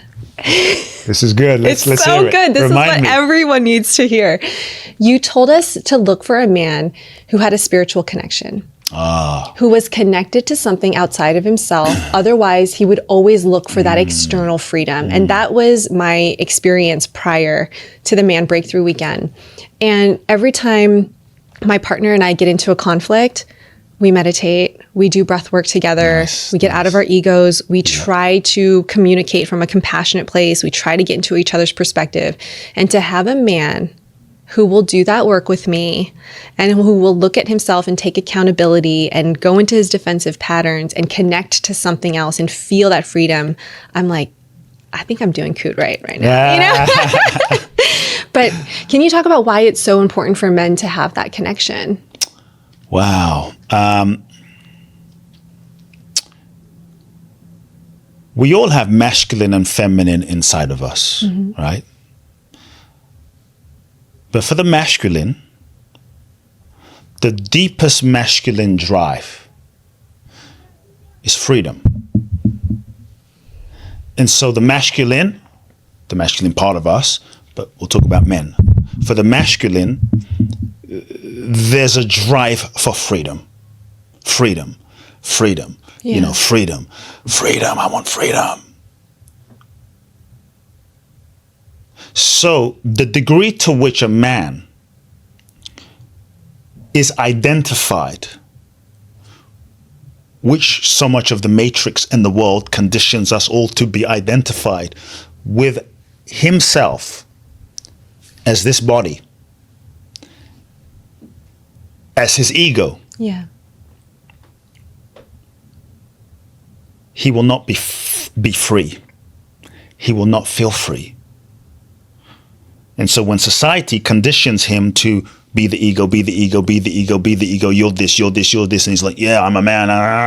And the degree to which a man is identified with himself as the ego self, whether he's conscious or not, he will feel limited. Yeah. Because identification with oneself as ego is restricted and limited. Ego being mind, body, story, name, form, memory, past, history, belief systems, ego. So ego is a process. It's not a thing, it's just a process of identification. The degree to which a man is identified with himself as the ego, I'm a CEO, I'm this, I'm that, he will feel limited within himself. And so if the deepest drive inside of the masculine is freedom, and he's identified as the ego, he will feel limited. So if he doesn't have a spiritual practice being a practice that helps him go beyond or transcend his identification with himself as just this little limited body, mind, self, me, my story, boom. If he doesn't have a spiritual practice, then he's going to be constantly seeking for freedom in the world. And so that might look like, I got to make money so I can feel free. That might look like, well, I'll say this. For a man, relationship, commitment in relationship feels like death. A lot of women don't understand that. Relationship feels like a death. For women, it's like love, life, feminine. Is relationship. Life is relationship. For the masculine, relationship is a death, because in relationship, there's a part of the ego in us all. The ego sense of separation has to die. And so if a man has a spiritual practice,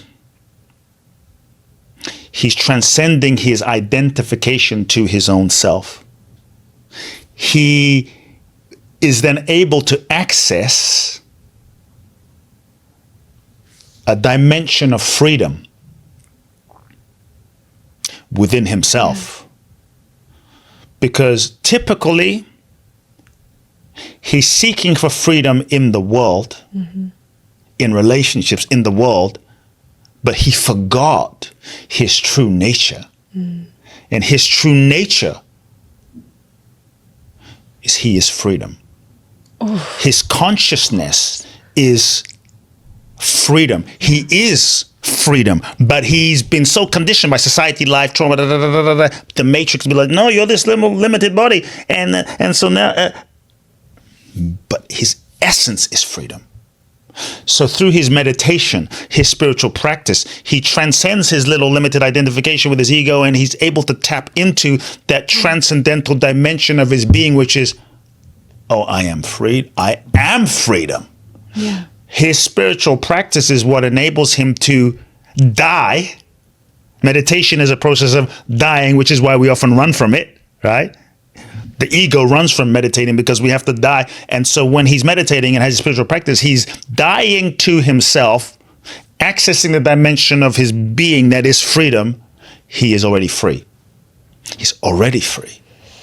Right? So a man who is doing that self-transcending practice and is accessing his already free nature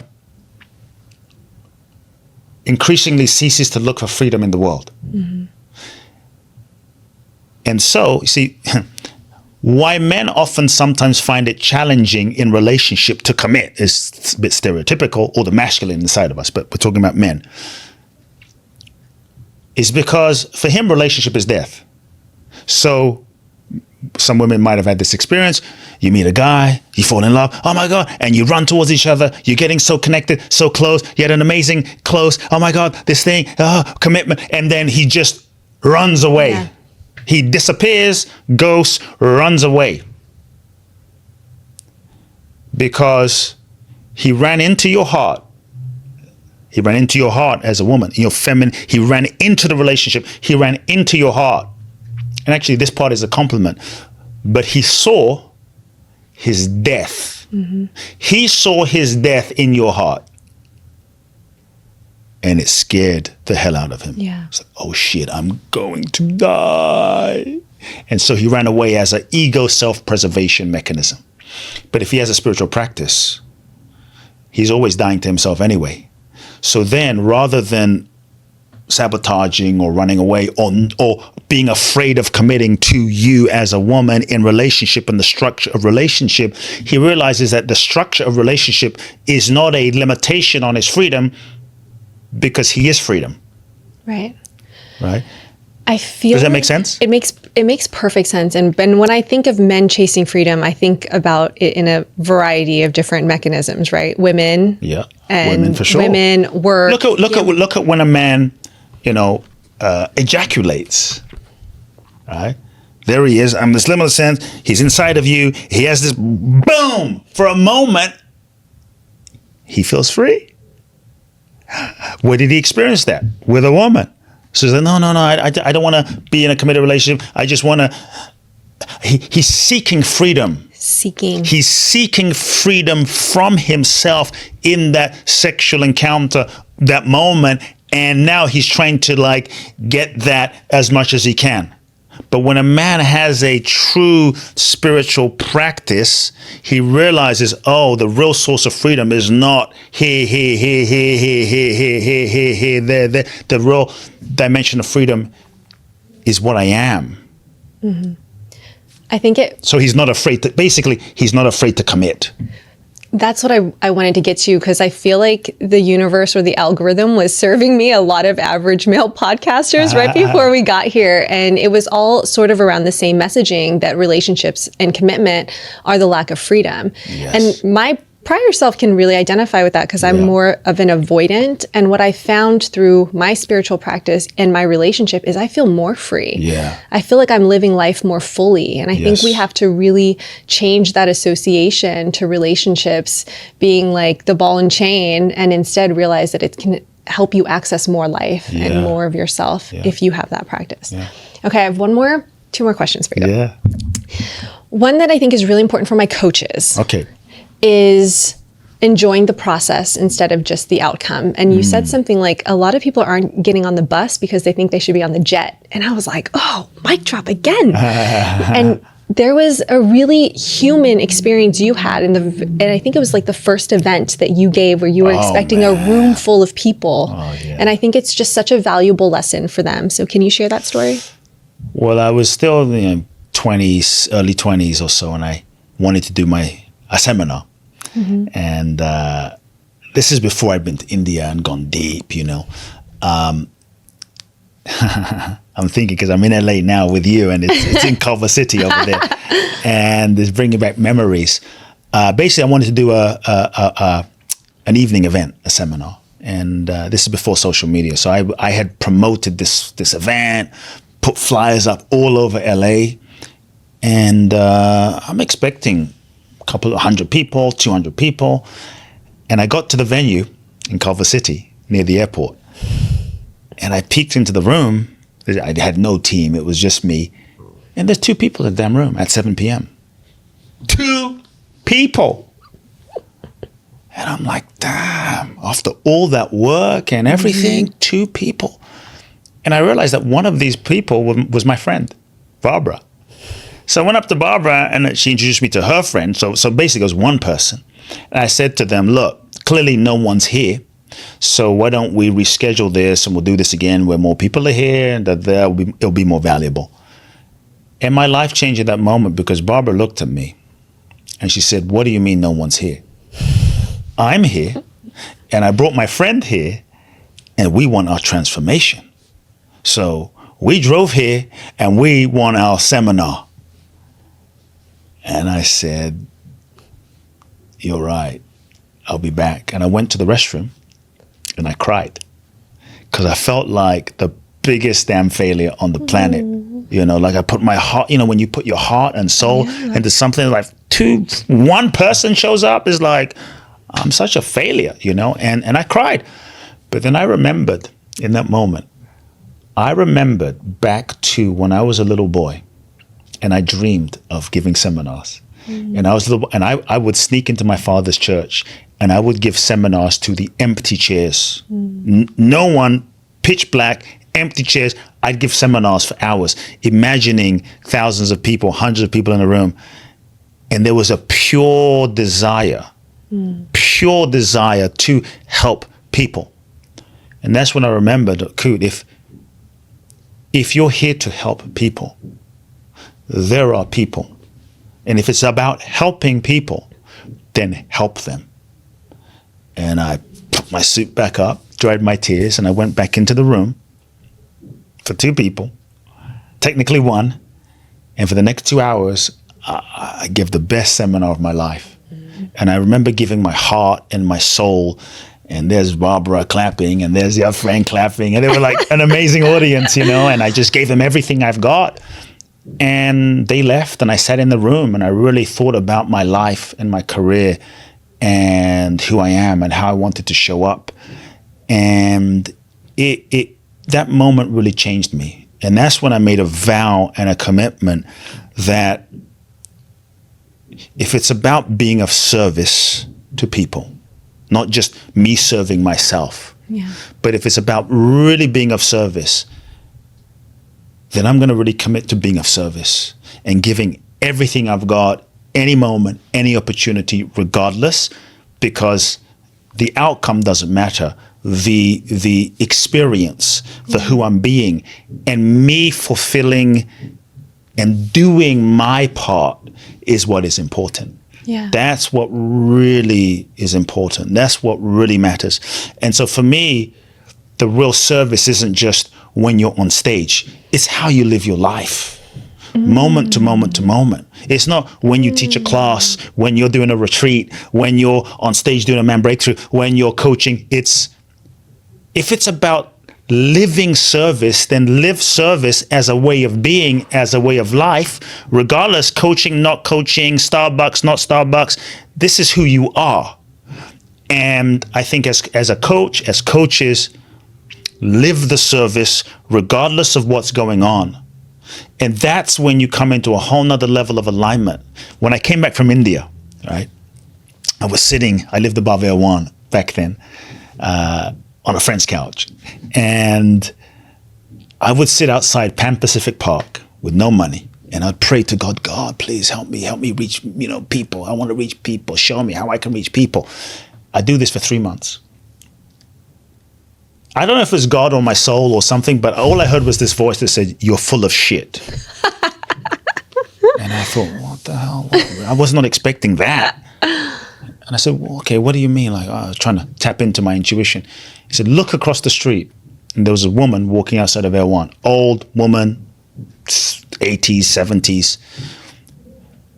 And she was struggling with her bags. And I remember, I see her every day struggling with her bags. Just barely making it. And so I heard this voice that says, here you are sitting, praying for your purpose, praying to be of service, praying to reach millions of people. And you won't stand up and help this woman with her groceries. And you're looking for a way to be of service. So if you, the download I'm hearing, if you want to truly serve, then start serving right now who's in front of you. Don't wait for the stage. Don't wait for thousands of people. Don't wait to write a book. Start right now. Yeah.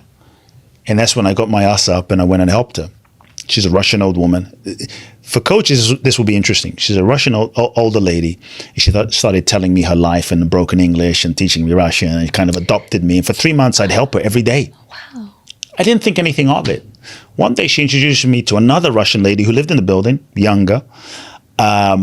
And I remember one day this other woman was crying in the elevator because she was like, my boyfriend broke up with me because, I'm not Jewish and this and that and blah, blah, blah. And I'm heartbroken and I loved him so much. And I'm moving back to Europe. And so I was kind of coaching her in the elevator, doing my best to help her. And I thought nothing of it. This is when I had nothing. I left the building and I moved to Sherman Oaks. Tiny little apartment, moved to Sherman Oaks, went about my life. 6 months later, the building had like 8 units. I look over to my left, and that other woman, that younger woman who had moved to Europe, was in the driveway with the manager of the building. I'm like, what are you doing here in Sherman Oaks? This is crazy. Like, oh, I moved to Europe, I came back, and here I am, and I'm going to start my life back in the US again. I'm like, wow, but what are you doing in this building? Oh, I'm moving here. Where? Right there. She became my neighbor. It's not the end of the story. 6 months later, I get a knock on the door. She's like, I know it's Sunday, but this is the boyfriend that I had told you about. And he just lost $250,000 in Las Vegas, addicted to heroin, cocaine, prostitutes, alcohol, everything. Can you help him? And I was just starting to coach people.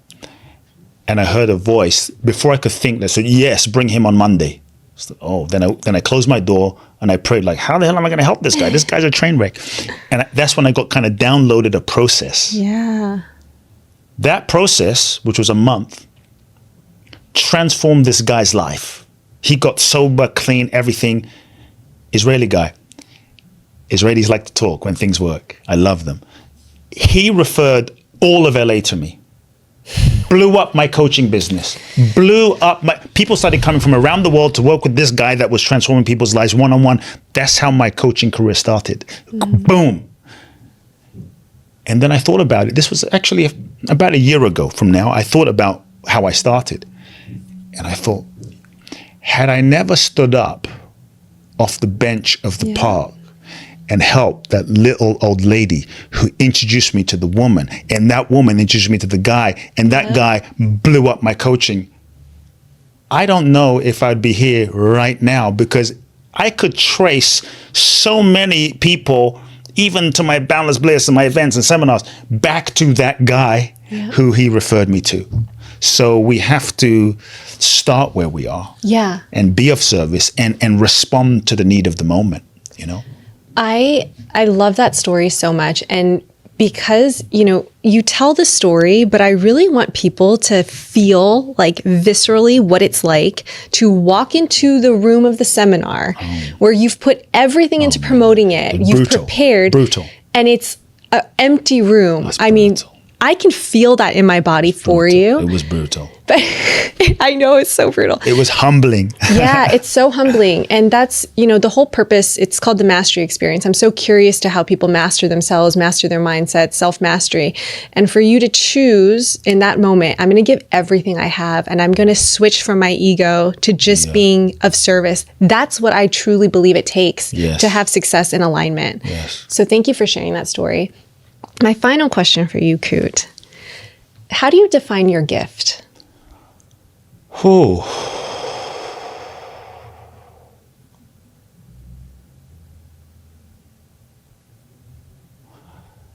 The honest answer, when I sit with the question, I don't see it as mine. The gift that I have belongs to God, belongs to the universe. So I don't really see it as it's mine. I see myself more as a vessel for the divine. Mm-hmm. And so I can't really claim credit as it's my gift. And so my prayer more than anything, increasingly more and more, is universe, God, use me for the highest, expression, transformation. Use me however you want, and so in that intention, I get to witness things happen through me, but it's not really my gift. It's the gift of the divine expressing through me, but I can't claim credit for it. Do you know what I'm saying? I already had a feeling you were going to say that. It's kind of weird. It's because I'm this, I'm that, but at the deepest level, that's how it feels. But you have to do so much clearing. Yeah, that's for sure. Yeah. You have to do so much clearing so that you can receive those messages and be that light for people. And you're actually bringing back one of your signature experiences. Yeah. You have a really powerful transformational experience that you host in Bali. And I know this because my best friend went to it. And this is such a testament to the respect that people have for you, because I know nothing about it, which is so shocking to me because we tell each other everything. And I know that she went through a massive transformation because girl came back boundaried. Oh, man. I mean, somebody who has a tendency of overextending herself, overgiving, some people pleasing. I mean, she came back so kind and firm in her worth. And it was such a massive shift for her in her life. And now you're going to offer it again. So tell us about that. In the last 15 years, I've done this process called Boundless Bliss. The Bali Breakthrough Experience. And it's a unique process, 12 days, an intensive immersion, seminar training without walls. And essentially, I create a process over 12 days that is designed to really, it's a purification, that is really designed to help you identify those hidden blocks and clear those hidden blocks in a very unique way, shall we say. And again, it's a process that it came to me, and I can't claim credit for it, but it's really, it's unique, and it's powerful, and it's transformative, and it's changed lives. And it's funny because in 2024, I was told that, okay, this was the last year. We didn't do it in 2025, and they didn't have any plan to. And I'm in my own process of surrender, and I was guided. I had all these signs, and I was guided at the end of 2025. There's a few more souls that are destined to do this process. That's right. And so, yes, I'm making it available for one more year, 2026. People can go to www.boundlessblissbali.com, and I feel this is my final year. This is it. So jump in. Yeah. And then obviously you have your books, You're the One and The Magic of Surrender. I cannot recommend more. Writing the third one now. Oh, you are? Yeah, oh my gosh, how exciting. I'm excited about that. Yeah, it's funny that, The Magic of Surrender was not the book I wanted to write. I had every other plan to write every other book. After my first book, I wanted to game the system and I'm going to write this super New York Times bestseller, The Subtle Art of Not, blah, blah, blah, blah, blah, blah. Yeah. And I came up with all of these topics and titles, and I thought I would be smart. And none of those topics really, when I looked at those topics, none of those felt true. The only word that kept sticking into my mind was the word surrender. And that's when I thought, oh shit, that's the book. And what I saw was there was a book that was seeking. The soul of the book was seeking to be written. Yeah. And so I had to surrender to the book about surrender. And it was not the book I thought I would write. And yet it's the book that felt true. Yeah. It's the book that felt true and the book that felt aligned. And so... Well, I'm so grateful that you wrote the book, because I do feel like it was really life-changing for me. It was like, I'm so glad. It was like soul candy, one of those types of books. Anything else that you want to share? Anything else on your heart? Just in terms of surrender, the deeper you go, least I found this, the deeper you go, the less choice you have, the freer you are. The more in ego we stay, it's a paradox. The more in ego we stay, the more choice you think you have. Oh, I'm free to do whatever I want, do whatever. But the more limited you are.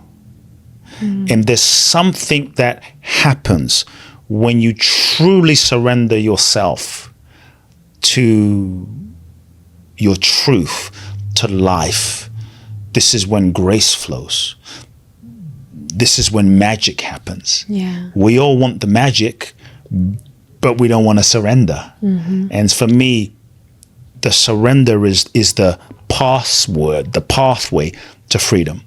You know? And so I just want to invite people to the possibility that there is a new way, that surrender is the most powerful thing that you can do. Surrender is the real secret to true manifestation beyond. Because many times we think we want, there's got to be this thing, but life is seeking to give you so much more that you can't even see right now.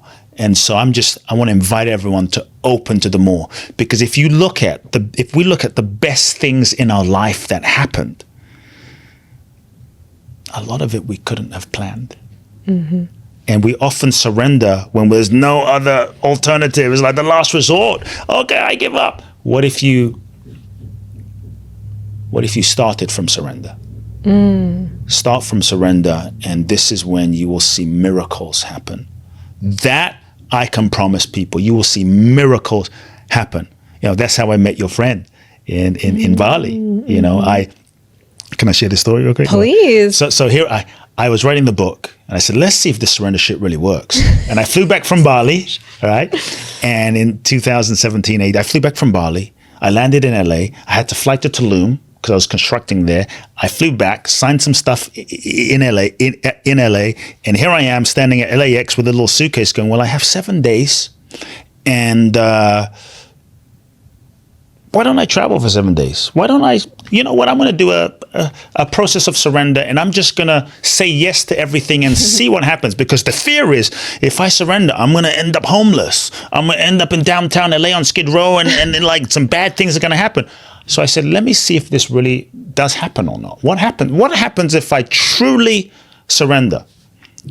So I showed up at LAX, no plan. Let's see where I'm going to go.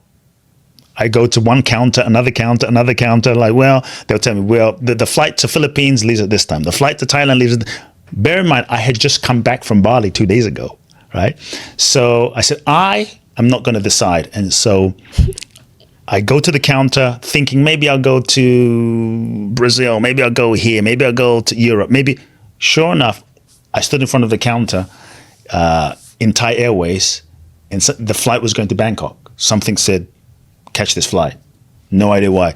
End up in Bangkok thinking, oh, when I get there, I'm going to be guided to go somewhere else. I'm just standing at the airport, no guidance, just sitting there. I said, I'm not going to move until I'm guided. Until I'm guided, I'm not moving. So all of a sudden, I was like, next guidance says, catch a flight to Bali. I had just come back from Bali. What the hell? I just come back from Bali. This is crazy. So sure enough, I end up in Bali before New Year's, standing there, walking through the rice field, no idea why I'm there. The taxi guy says, why are you back in Bali? No idea. I end up going to this I was going to go to Clear Cafe. Something says, no, don't go to Clear Cafe, go to this vegan restaurant. I don't want vegan food right now. I'm not in the mood. That's what my mind says, but my soul's like, go to this place. The funny thing is, because there's two parts to the story, I end up in this vegan restaurant. There's two tables, one with 2, one with 6. The waitress sees me at the 6th seater by myself, and I'm like, I don't know why I'm here, but God show me. I'm not moving from this table until you show me why the hell I'm here. This guy walks in, my eyes pop out, because when I was pitching the TV show, right? Mm-hmm. Spielberg, what have you, one of the guys that I never got to meet was a guy that walked through the damn vegan restaurant. Mm-hmm. I'm like, that's the guy I tried to meet 15 years ago, and I did everything to harass the guy, and all of a sudden, sitting at the table in the middle of Bali, without forcing, he walks right in. I'm like, you're kidding me. This is crazy. And then he walks out. I'm like, okay. A woman walks in, sits down next to me. Can a friend and I have this table? Can we join you? I'm like, sure. I'm not sure who her friend is. She calls the guy. It's the damn guy. The guy had been 15 years ago trying to chase down. You probably know who it is. Yep. And he sits right next to me. I'm like, in my mind, I tried everything I could to meet this guy 15 years ago. And now he comes to me, sits right at the table.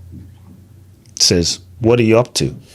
We start a 3-hour conversation, make a connection, talk about everything. Yeah. And he says to me, so why are you in Bali? I'm like, I don't know why I'm in Bali, because I was just in Bali. I left Bali and now I'm back sitting at this table with you. And this is like really crazy. And I told him the whole story. He looks at me, he says, take my phone number. I said, okay. He leaves, texts me, he says, God's plan.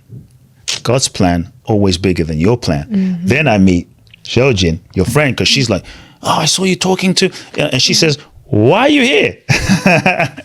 And I said, I don't know. She says, what are you doing tomorrow? I'm like, I have no idea. What are you doing next week? I have no idea. She goes, well, if you ever go to Hong Kong, you got to meet a friend of mine. I'm like, I'm going to Hong Kong. Catch a flight to Hong Kong. I'm in Hong Kong. I said, oh, she told me to meet her friend. I meet her friend, very nice guy. He said, what are you doing in Hong Kong? I said, I have no idea. To meet you. And he said, well, I do all this media stuff, I can help you with media. Cool. He goes, oh, by the way, you have to meet my other friend. She's here for a few days. She's an actress. I'm like, LA, I'm from LA. What do you mean? Everyone's an actress. No, just meet my friend. So I'm knocking on this random apartment door in Hong Kong, and I meet this person. No idea who she is. We sit down. We speak for 7 hours. I kind of give her some coaching and this and that, save her relationship. Wow. And she says, what are you doing here in Hong Kong? I said, I don't even know why I'm here. And she says, do you ever want to do anything in China? I'm like, I kind of had dreams to do stuff in China.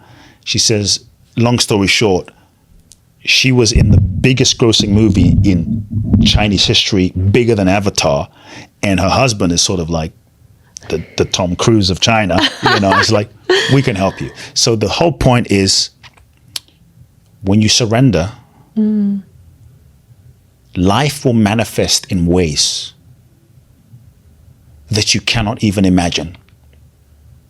It will surprise you. And you will sit back and marvel at the miracles that unfold in awe and shock as you witness the grace of life. I mean, that story is the magic of surrender. The magic of surrender. So please check out Kute's book, The Magic of Surrender. Yes. Check out Boundless Bliss. And if anybody wants to try out a hypno breathwork session, we have one called Surrender. Amazing. That I would recommend. Kute, thank you so much for being on the Mastry Experience. Thank you. Shout out to Huel for sponsoring and partnering with the Mastry Experience.